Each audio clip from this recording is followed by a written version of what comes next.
The ice beneath us. Winter had settled heavily over Traverse City, Michigan.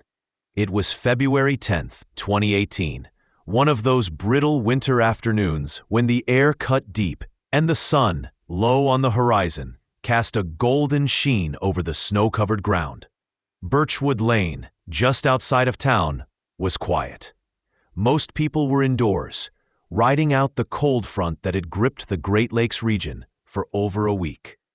Snowbanks lined the narrow roads, and the surrounding woods wore a silence, broken only by the occasional crunch of a tire or the distant bark of a dog. 7-year-old Mason Carter had begged his mother, Rachel, for just a few minutes outside. The backyard led to a frozen pond, shallow and usually harmless. But despite the warnings posted near the tree line, the curiosity of a boy is a force not easily contained.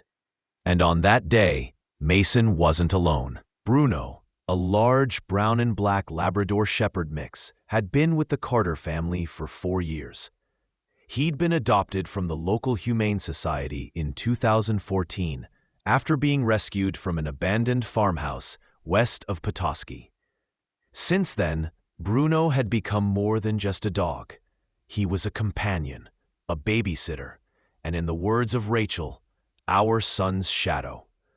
Mason bundled up, his small boots crunching through the packed snow as he wandered toward the frozen edge of the pond. Bruno padded beside him, alert but calm, his breath visible in the frosty air. Mason picked up a stick and tossed it lightly across the slick surface.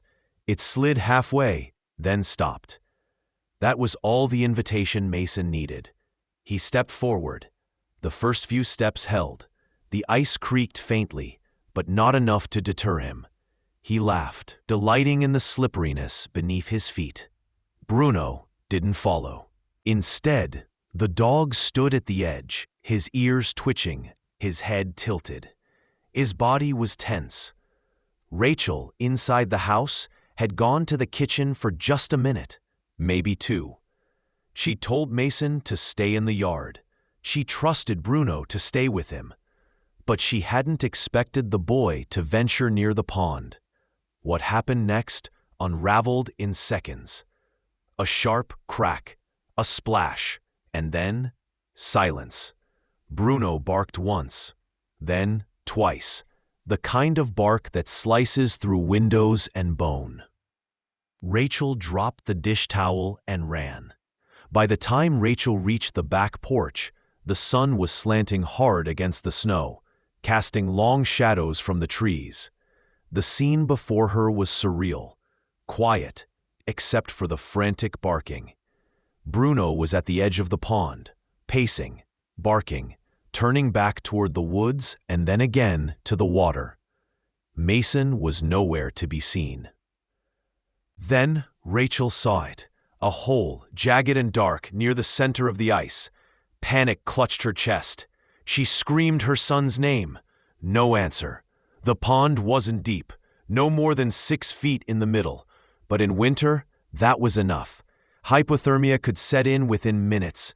A child submerged in ice water could lose consciousness in less than 1. Rachel started toward the pond, but Bruno made it there first. Without hesitation, the dog launched himself onto the ice. It cracked further, groaning beneath his weight, but he didn't stop. He moved cautiously, crouched low, his paws spread wide as he neared the edge of the hole. There, in the opening, Mason's arm flailed above the surface.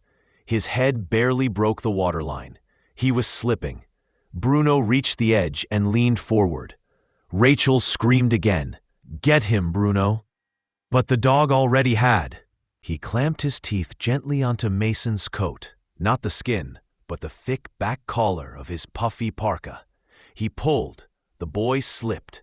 Bruno adjusted, stepped back, pulled again. The ice beneath them cracked further. A chunk splintered off behind him. Time slowed to seconds. The dog's legs scrambled for traction.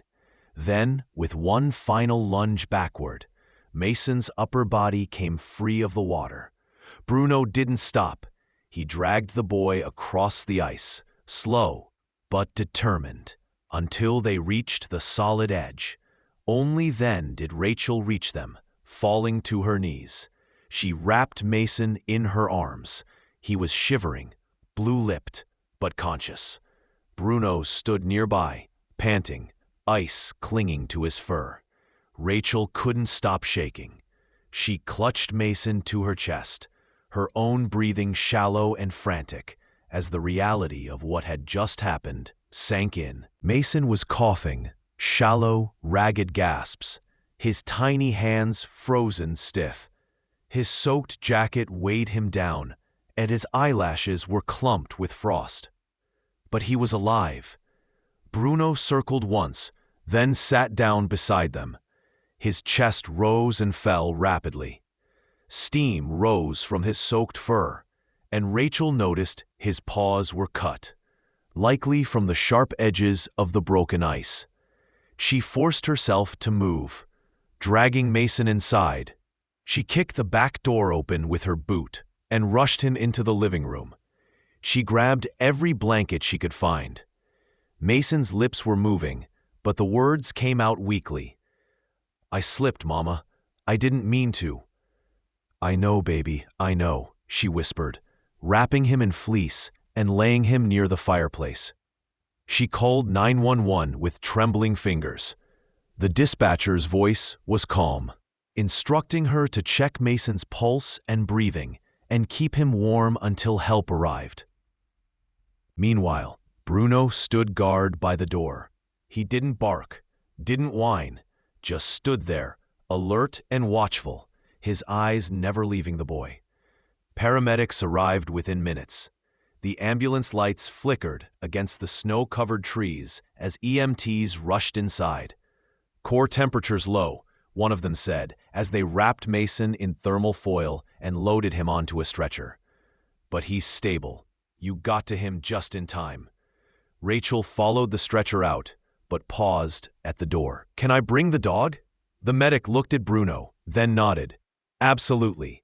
At Munson Medical Center, Mason was treated for hypothermia and mild shock. Doctors were amazed. He'd been in the water for less than 2 minutes, but that had been enough to start a dangerous decline.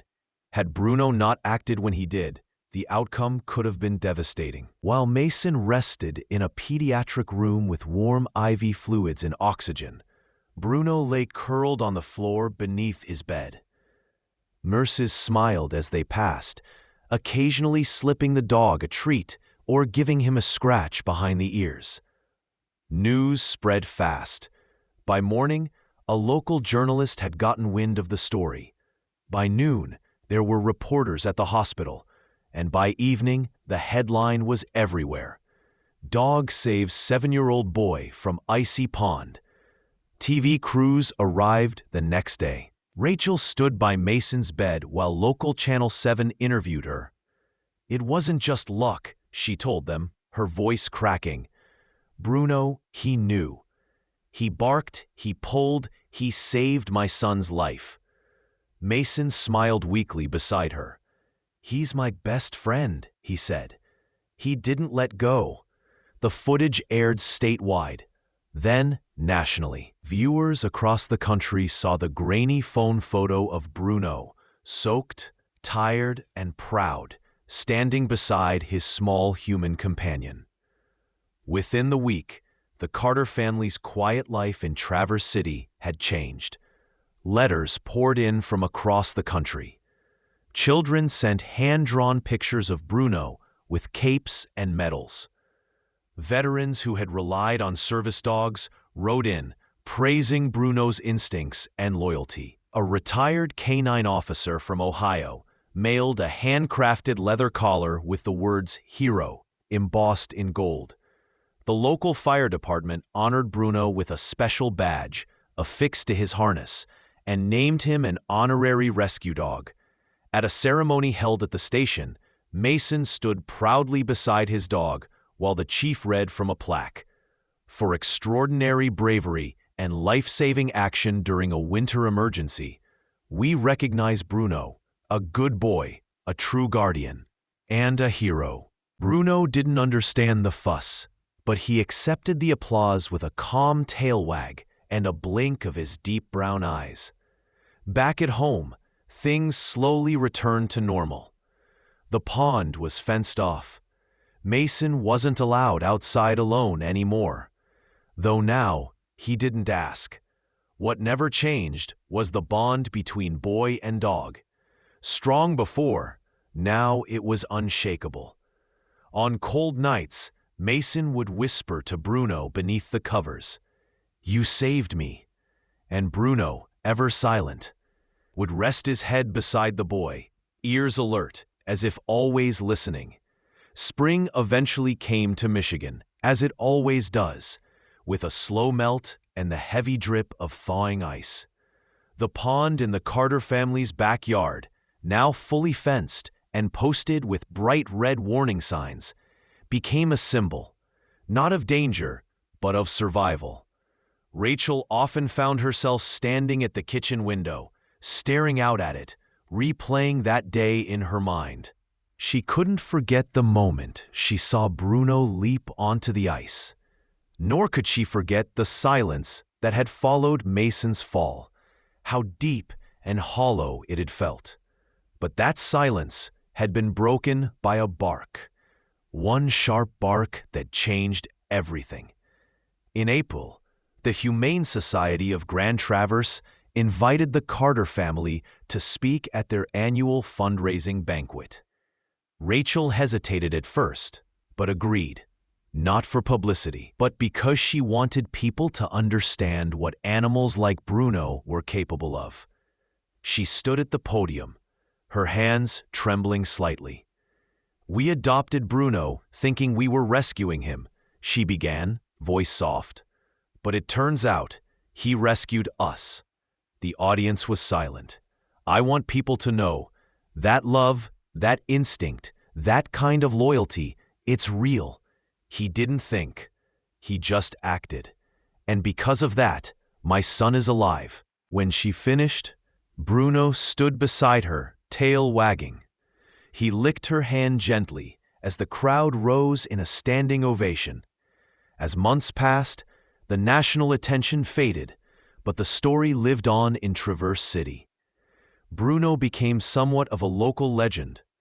Children waved at him from school buses. Shop owners left dog treats near their registers. Elderly neighbors asked for him by name during walks through the neighborhood. But Bruno didn't change. He still woke up early and stretched slowly by the fireplace.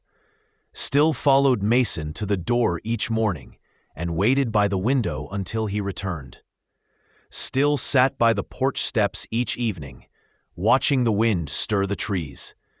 And every night, when Mason crawled into bed, Bruno followed. He would lay at the foot of the bed, head resting on his paws, ears alert in the quiet. One evening that summer, as fireflies blinked across the backyard and the windows were left open to the night air, Mason asked Rachel a question. "Mom, do you think Bruno knows what he did?" Rachel thought for a moment. "Maybe not the way we do," she said. "But I think he knows you matter, that you're his boy." And that was enough. Mason smiled and rolled over. In the soft glow of the hallway light, Bruno lifted his head, and then laid it back down.